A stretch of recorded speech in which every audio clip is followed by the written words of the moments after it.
자, 오늘은 어떤 형편에도 자족하는 법이라는 제목으로 은혜의 시간을 갖고자 합니다. 아마 여러분들 한 주 동안 다양한 사람들을 만나며 대화했을 것입니다. 저 개인적으로 볼 때 세 가지 일이 떠오릅니다. 어떤 친구가 저에게 전화해서 자기 아들이 졸업하고 좋은 직장에 취직했다. 연봉이 2억이라고 깜짝 놀란 이야기를 하면서 자랑을 했습니다. 제가 마음껏 축복해 주었습니다. 두 번째 일은 어떤 한 분이 항암치료를 하는데 어떻게 하면 한 주 동안 고통 없이 견딜 수 있을까 하고 말씀하길래 또 위로해 주었습니다. 또 어떤 한 남자분은 아직도 40 중반이 넘었는데 결혼을 하지 못해서 정제감이 물밀듯 오는데 어떻게 하면 좋습니까? 라고 해서 또 조언을 해 주었습니다. 전화 상담을 하며 그들에게 제가 줄 수 있는 최대한의 조언을 했지만 그들의 딱한 사정이 저에게 전달될 때마다 이게 쉬운 게 아니구나라는 생각을 해보았습니다.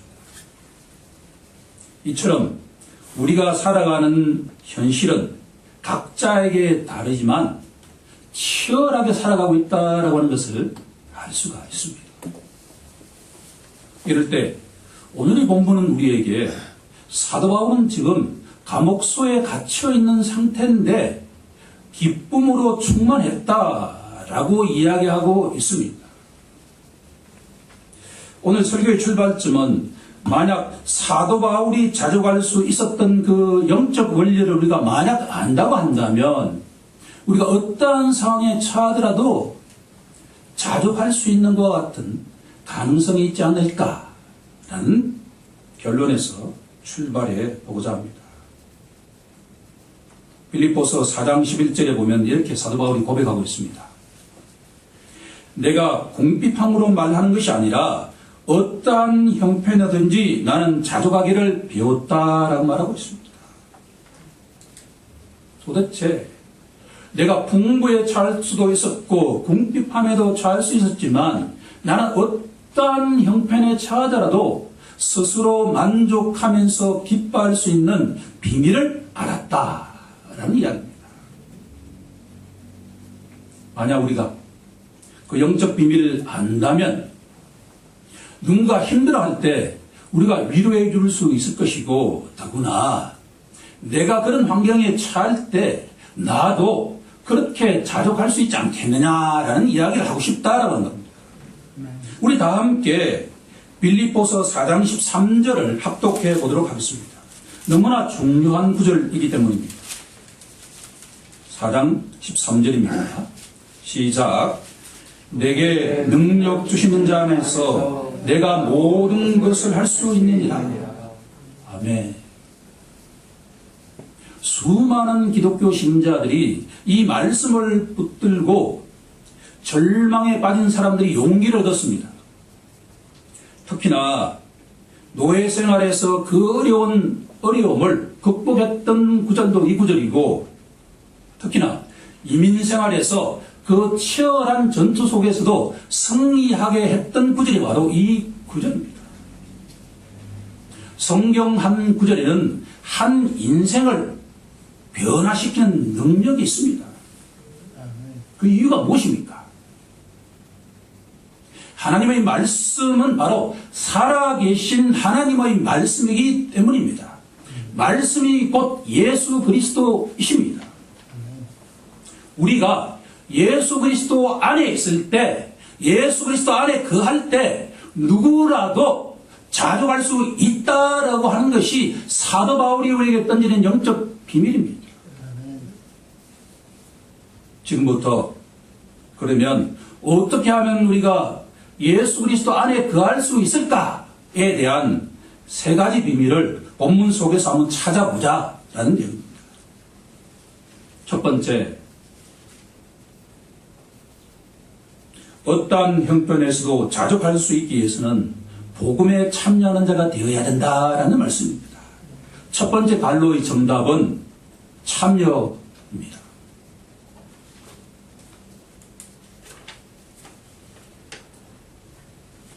빌립보서 1장 5절은 이렇게 선포합니다. 너희가 첫날부터 이제까지 복음을 위한 일에 참여하고 있기 때문이다. 여기서 주목할 단어가 딱 두 단어가 있습니다. 하나는 복음이고 하나는 참여입니다. 헬라 원문을 보면 그 복음이라고 정관사가 붙어 있습니다. 우리가 자족할 수 있기 위해서는 아무런 복음에 참여해서는 안 된다라고 하는 겁니다. 그 복음, 다른 복음이 아닌 사도 바울이 선포했던 그 복음에 참여하는 자가 되어야 된다라고 하는 겁니다.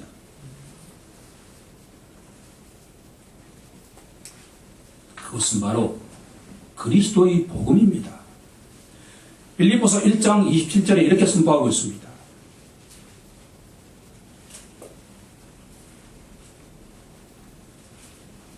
오직 너희는 그리스도의 복음에 합당하게 생활하라. 그러면 그리스도의 복음에 참여한다라고 하는 의미가 가진 세 가지 뜻을 한번 살펴보고자 합니다. 첫 번째, 참여한다라고 하는 코이노니아라고 하는 이 단어에는 첫 번째로 동참한다라는 의미가 들어가 있습니다. participate라고 하는 의미이죠. 그러니까 복음 밖에 있는 자가 복음 안으로 동참하는 것이 첫 번째 내용이다. 이 동참한다라는 말을 성경 전체의 메시지를 한번 바꿔본다고 한다면 예수 그리스도라는 몸의 한 지체가 된다라는 의미입니다. 교회는 그리스도의 몸입니다. 쉽게 말하면 그 복음에 참여한다라고 하는 것은 교회 공동체에 참여하기 시작한다라는 의미입니다. 두 번째 참여한다라는 의미는 공유한다라는 의미입니다. sharing 한다는 의미입니다. 이 또한 성경 전체의 메시지로 한번 번역해 본다고 한다면 예수 그리스도의 피와 살을 함께 나누기 시작한다라는 의미입니다. 마지막 참여한다의 세 번째 의미는 교제한다, 펠로쉽이라는 의미인데 이것은 나는 포도나무요 너희는 가지다는 의미와 상통한 것입니다. 예수 그리스도라는 포도나무의 한 가지로 접붙임을 했다라는 의미를 가지고 있습니다. 따라서 포도나무의 가지는 그 나무에 딱 붙어 있지 않는 한 절대로 생명을 유지할 수 없다라는 의미입니다. 오늘 제가 가장 강조하고 싶은 것은 사도 바울이 이 감옥 속에서도 자족할 수 있었던 근본적인 이유는 바로 그 복음, 예수 그리스도가 전한 그 복음 공동체에 참여하는 자가 되기 시작했다라고 하는 것에 그 비밀이 있다라고 합니다. 만약에 우리가 사도 바울이 전한 그 복음이 아닌 다른 복음에 들어간다고 한다면 절대로 감옥과 같은 그 질병이 들리는 순간에 우리는 만족하는 것이 아니라 하나님을 향해서 욕할 수가 있다라고 하는 것을 우리들은 기억해야 된다라고 하는 겁니다. 그러면 두 번째 비밀로 한번 나아가 보도록 하겠습니다. 자족하는 자가 되기 위한 두 번째 비밀은 하나님의 주권을 확신해야 된다라고 하는 겁니다. 두 번째 갈로의 정답은 확신입니다. 자, 우리 다 함께 본문 1장 6절을 합독해 보도록 하겠습니다. 시작. 너희 안에서 착한 일을 시작하신 이가 그리스도 예수의 날까지 이루실 줄 우리는 확신하노라. 혹시 우리 가운데 신자가 너무 확신하면 좀 그렇지 않느냐라고 생각하시는 분들이 계신다고 한다면 이 번역을 바꾸면 설득된다라는 의미입니다.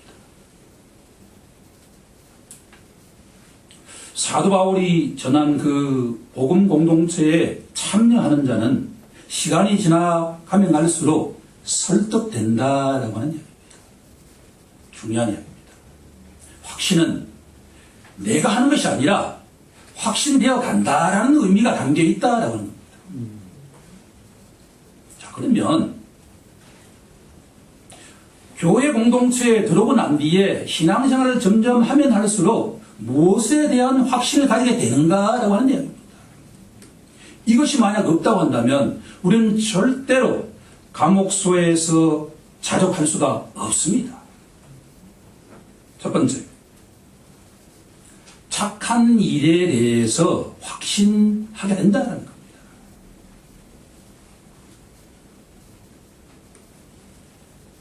일전에 고3 학생들이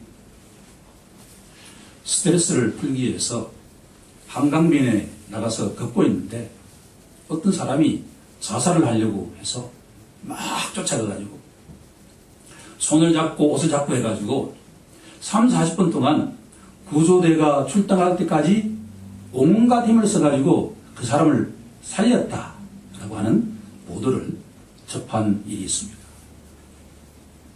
참 착한 일이지 않습니까? 우리가 아무리 칭찬해도 지나치지 않는 착한 일입니다. 하지만 성경이 말하는 착한 일이 무엇일까라고 질문한다면 조금 영적인 의미를 갖고 있다라고 하는 것을 알 수가 있습니다. 성경이 말하는 착한 일은 어둠에 처한 자를 생명의 빛으로 인도하는 일이다라고 말하고 있습니다. 우리가 영화를 보면 지하 감옥소에서 오랫동안 생활하다 보면 어둠에 익숙해지죠. 그러면 출감을 해서 빛을 비추는 순간에 막 숨는 것을 볼 수가 있습니다. 어둠에 익숙해져 있는 그 한 영혼을 생명의 빛으로 데리고 가는 것이 바로 착한 일이다 라고 성경은 말하고 있다. 더구나 자신이 어둠 속에 처해져 있다라고 하는 것을 아무것도 모르는 전적으로 무지한 자를 진리 앞으로 데리고 가는 것이 바로 착한 일이다라고 합니다. 그래서 또 다르게 말하면 자신이 잃어버린 한 양이다라고 하는 것을 전혀 모르는 자를 예수 그리스도라는 참된 목자와 감독 앞으로 데리고 가는 것이다.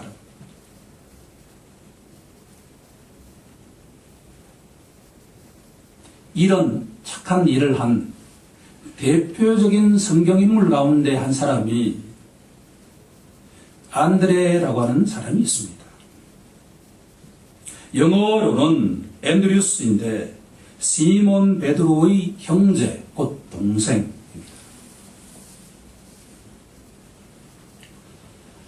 이 안드레가 착한 일의 대명사라고 이야기하면 조금 뜨악하게 반응할 수가 있습니다. 우리가 잘 알고 있는 것처럼 요한복음 1장에 보면 자신이 예수님이라고 하는 그 복음을 접하고 난 뒤에 첫 번째로 한 일이 자기 형 시몬을 예수님 앞으로 데려간 착한 일이었습니다. 오병이어의 기적, 우리가 너무나 잘 알고 있는 내용 아닙니까? 보리떡 5개와 물고기 2마리로 5,000명을 먹이고서도 12바구니가 남았다는 이야기는 우리가 잘 알고 있지만 정작 그 보리떡 5개와 물고기 2마리를 가진 아이를 예수님께 데리고 간 착한 일을 한 장본인이 바로 안드레라라고 하는 것에 대해서는 우리가 놓치고 있다라고 합니다. 요한복음 6장 8절 이하를 보면 제자 중 하나 곧 시몬 베드로의 형제 안드레가 예수께 여짜오되 여기 한 아이가 있습니다. 이 아이가 바로 보리떡 5개와 물고기 2마리를 갖고 있습니다 라고 하는 이 착한 일에서 오병이어 기적이 일어났다라고 하는 것에 대해서는 우리는 잘 모른다라고 하는 겁니다. 더구나 요한복음 12장에 가면 명절 때 예루살렘 성전에 예배하러 온 헬라인들을 예수님 앞으로 데려간 장본인이 바로 안드레라라고 하는 것에 대해서도 우리는 잘 모르고 있다라고 하는 겁니다. 만약에 안드레와 같은 누군가가 없었다라고 한다면 여기 모인 우리 모두 어떤 사람도 사도 바울이 전한 그 복음에 참여하는 자가 될 수 없었다. 때가 되면 예수님이 이 땅에 재림하시는 날이 올 것입니다. 그때 가장 큰 상금을 받는 사람이 누군가라고 질문한다면 바로 안드레처럼 착한 일을 많이 한 사람에게는 큰 상금을 주실 것입니다. 하지만 착한 일을 그렇게도 많이 했던 안드레가 진짜 시몬을 예수님 앞으로 데려갔을까요?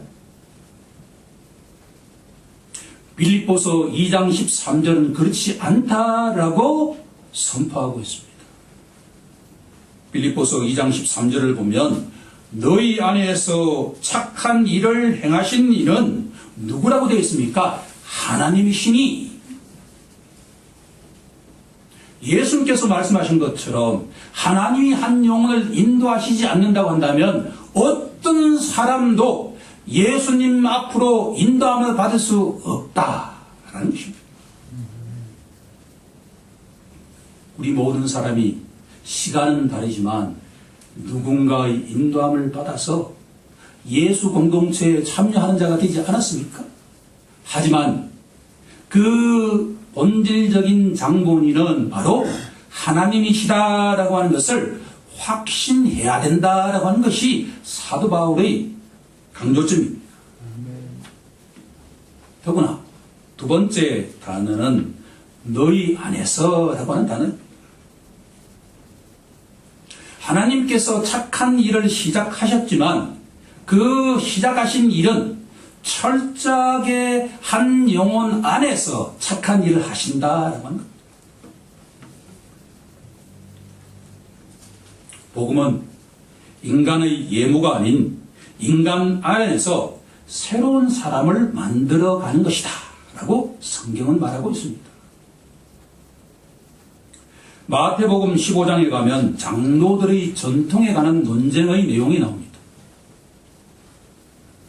손을 씻지 않고 음식을 먹는 제자들을 향해서 바리새인들이 저렇게 손을 씻지 않고 음식을 먹는 것은 장로들의 전통에 위배되는 것 아닙니까? 라고 하면서 공격을 하자 예수님께서 진짜 인간을 더럽게 하는 것이 밖에서 안으로 들어가는 것인가 안에서 밖으로 나오는 것인가에 대한 답을 하고 계십니다. 마태복음 15장 19절을 보면 마음에서 나오는 것은 악한 생각이다. 생각이 악하면 살인, 간음, 음란, 도둑질, 거짓 증언, 비방. 저는 이것을 악살, 간음, 도곡이라고 외운 적이 있습니다. 사람 속에는 부패되어 있기 때문에 악한 생각으로 점철되어 있다라고 하는 겁니다. 그럼 하나님께서 우리 한 영혼을 예수 앞으로 데리고 가시는 착한 일을 하시는 근본적인 이유는 뭐냐 그러면 우리 밖에 외모를 잘 장식하게 하는 것이 아니라 부패한 우리 마음에 있는 악살, 간음, 도고비를 근본적으로 바꿔가게 한다는 겁니다. 더구나 깜짝 놀랄 것은 너희 안에서 착한 일을 시작하신 하나님이 그리스도 예수의 날까지 이루어 가신다라고 하는 것을 설득당해야 된다라고 하는 겁니다.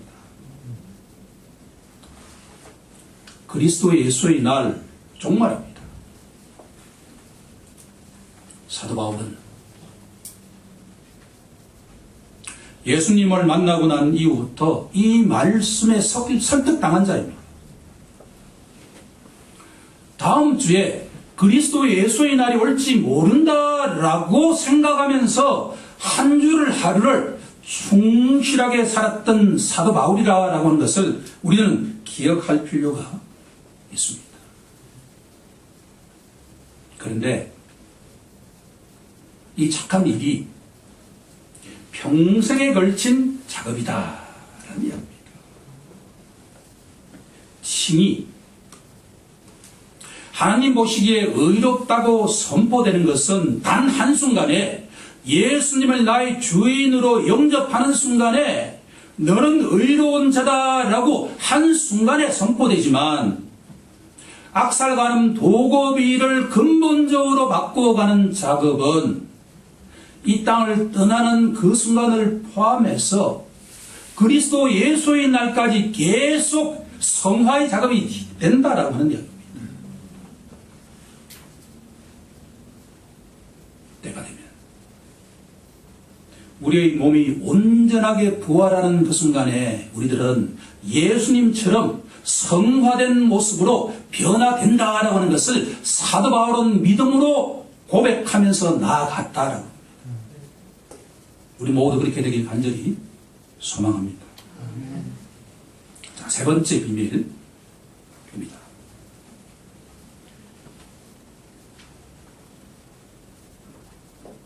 하나님께 감사하며 기도했습니다. 마지막 갈로 정답은 기도입니다. 어떻게 보면 가장 중요한 내용이 바로 사도 바울은 기도하는 자였기 때문에 자족하는 자가 되었다라고 하는 비밀이 있습니다.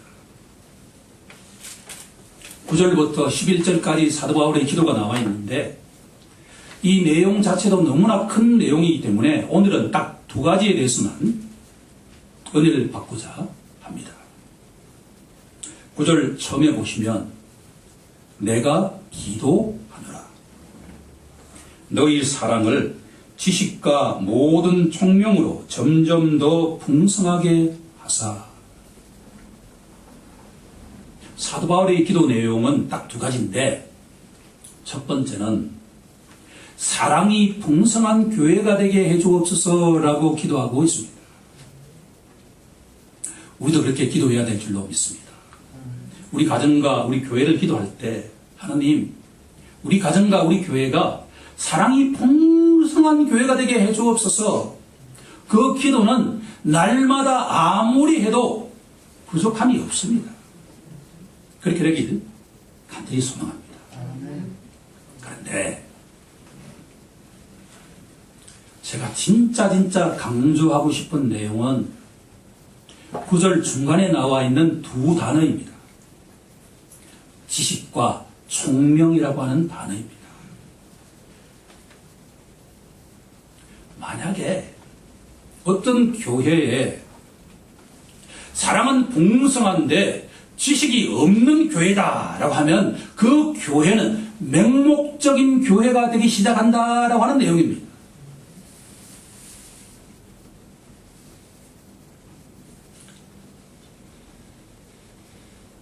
근데 어떤 교회든 문제가 없는 교회는 없죠. 한편에서는 실망감을 주고 한편에서는 자유로움을 주는 내용입니다. 이 세상에 초대 교회부터 구약 신약을 다 포함할 때 이상적인 교회는 한 군데도 없었습니다. 그러면 왜 문제가 되었을까? 지식으로 통제되지 않는 교회는 맹목적인 사랑의 교회가 될 수 있다라고. 그런데 여기에 나와 있는 지식이라고 하는 단어, 이 헬라어를 보면 어떤 의미냐? 단순하게 안다 그런 의미가 아니라 고린도전서 13장 12절에 보면 이런 내용이 나오지 않습니까? 우리가 지금은 거울로 보는 것 같이 희미하나 그때는 얼굴과 얼굴을 대하여 볼 것이요. 지금은 내가 부분적으로 아나 그때는 주께서 나를 아신 것 같이 내가 온전히 알리라 라고 하는 이런 얼굴과 얼굴이 마주 보면서 아는 그 지식을 의미합니다. 에피그노시스라고 하는 이 단어는 우리가 희미하게 아는 지식이 아니라 뚜렷하게 아는 지식을 의미한다는 겁니다.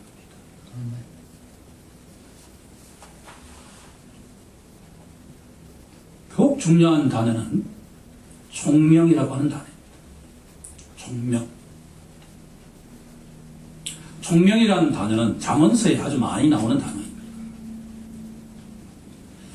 총명이라고 하는 단어를 영어 번역본을 조금 찾아보니까 명철, 영어로 understanding이라고 하는 의미, 명철이라는 의미입니다. 또 다른 번역은 근신함이라고 하는 번역입니다. 총명, 명철, 근신함 같은 의미입니다.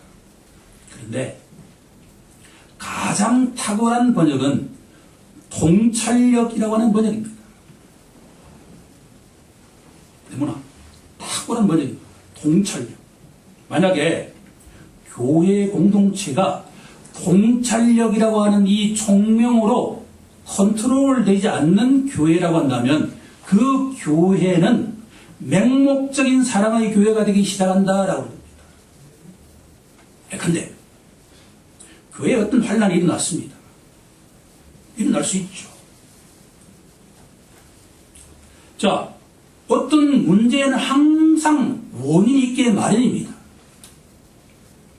여기서 통찰력이라고 하는 단어는 어떤 문제의 본질적인 원인이 무엇인가라고 하는 것을 아는 것이다라고 하는 겁니다. 그런데 더욱 놀라운 하나님의 말씀이 축자 영감되어 있다라고 하는 것을 알 수 있는 것은 이 총명이라고 하는 단어 앞에 모든이라고 하는 단어가 들어가 있다라고 하는 겁니다. 이 통찰력에도 디멘전이 있다라고 하는 겁니다. 아, 나는 통찰력이 있어. 아직 낮다라는 이야기입니다. 우리가 신앙생활을 한다라고 하는 것은 사물의 본질을 깨뚫어 보는 통찰력이 자라간다라는 의미로 해석할 수가 있습니다.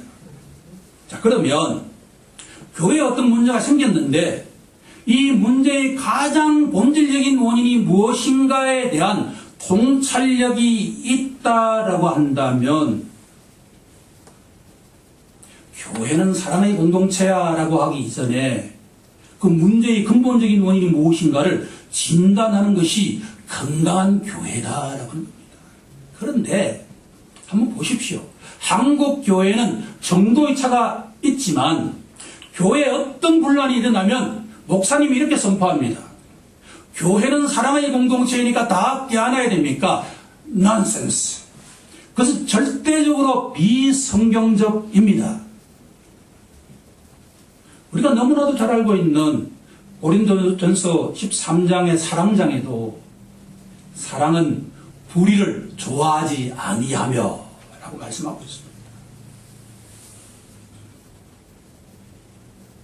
예, 교회는 용서하고 사랑하는 공동체입니다.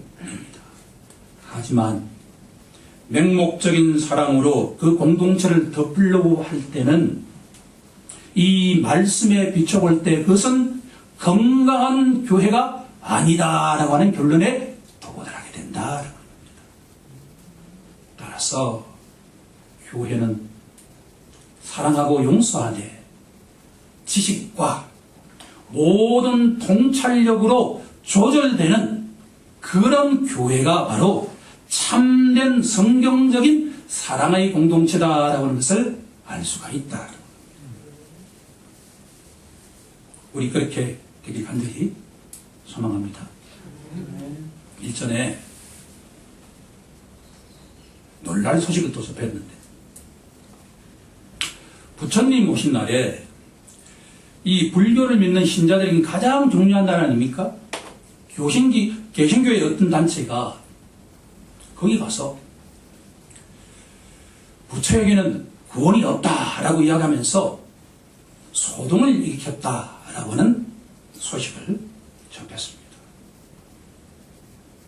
예, 부처 안에는 어떤 고언도 없습니다. 그것은 맞습니다. 하지만 과연 지식과 모든 총명으로 풍성해진 사랑의 공동체가 그렇게 하는 것이 성경적일까라고 질문한다면 역시 넌센스 아닙니다. 사도 바울은 고린도전서 11장 32절에서 이렇게 선포하고 있습니다. 유대인에게나 헬라인에게나 하나님의 교회에나 거치는 자가 되지 말라라고 되어 있습니다. 이 거치는 것이라고 하는 번역의 가장 탁월한 번역은 실족거리를 두지 말라라는 의미입니다. 사도 바울은 한 영혼을 구원하기 위해서 유대교를 믿는 자들에게는 유대교의 관점에서 말과 행동을 했고, 헬라인들, 이른바 세상 사람들과 만날 때는 세상 사람들의 관점에서 말과 행동을 했고, 하나님의 교회, 곧 예수 믿는 자들을 만날 때는 기독교인처럼 말과 행동했다라는 이야기입니다.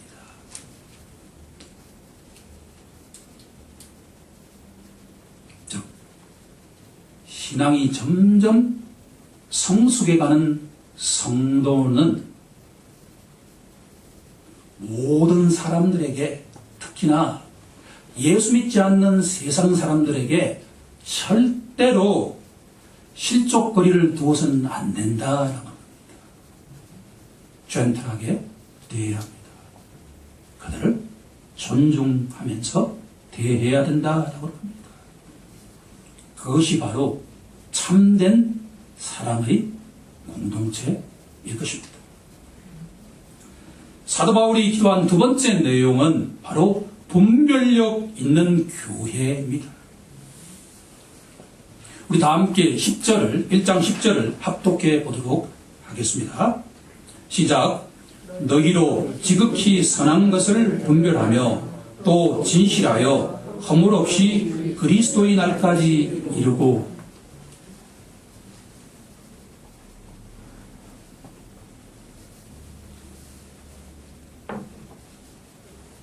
이제 거의 클라이막스에 왔습니다.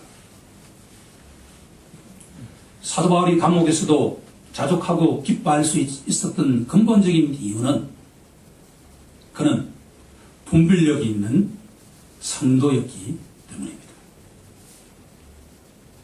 분별력. 무엇을 분별해야 될까? 지극히 선한 것을 분별할 줄 알아야 된다라고 이야기하고 있습니다. 지극히 선한 것이다 라고 번역이 되어 있는데, 이것을 영어 성경으로 번역을 해보면 가장 합당한 것이 두 단어가 나오는데, 하나는 excellent하다라는 겁니다. 지금 이 순간에 나에게 가장 중요한 것이 무엇일까에 대한 분별력입니다. 두 번째 단어는 best라고 하는 단어입니다. 지금 내 이 순간에 나에게 최고의 일이 무엇일까에 대한 분별력을 가지라라는 이야기입니다. 자, 여기에 대해서 세 가지 내용을 이야기하고 있습니다. 첫 번째, 진실한 삶에 대한 분별력을 가지라라는 이야기입니다. 진실하여,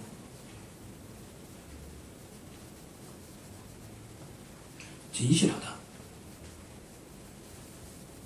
이 단어의 번역 가운데 가장 합당한 것은 솔직한 삶이다. 사도 바울은 자신이 지금 감옥소에 처해져 있다라고 하는 것을 거짓말로 말하지 않았습니다. 있는 그대로 자기 자신의 상태를 알렸다라는 겁니다.